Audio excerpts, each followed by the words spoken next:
More recently in the news, an issue of geoengineering has come up, and had a question about specifically stratosphere aerosol geoengineering, also called chemtrails. We see those on a regular basis here in California. Would you care to comment on that? We can't think that these chemicals that they create in aerosol cans and in our ingredients we put on, even on our skin and food that we're putting in us, can be healthy for us.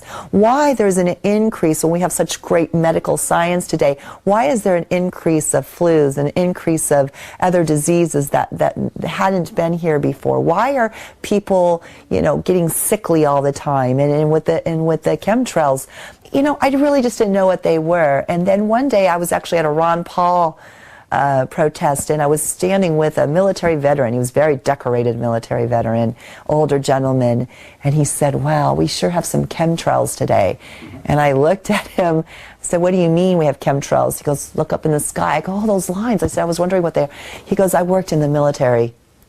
And he said, "Young lady, I worked for the people that are putting that in the sky." Now, I'm not going to argue with a decorated military, war veteran here. So I asked him a few questions, and he said, "Young lady, go home and do your research, and just know that this is not healthy for you." I don't know why. Why? These are questions that you and we the people, need to be asking. Why? Is there something malicious that is happening, or is it benign? I mean, what? But why aren't we having any answers, and why aren't people talking about it?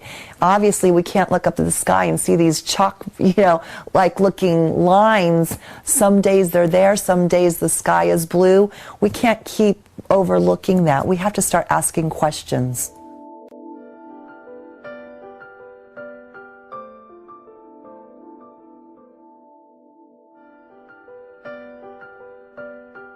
So what would you say to those scientists that say those are just normal contrails?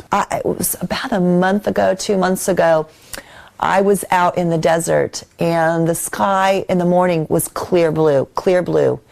And later in the day I was driving to some campaign event. All of a sudden I see a plane, small plane, up in the sky, and you could see the trails. All of a sudden I see another one. And you just see these trails, these lines for miles, and they were zigzagging in the sky.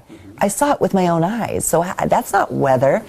I've seen big, huge propelled jets that don't leave that in the sky. So I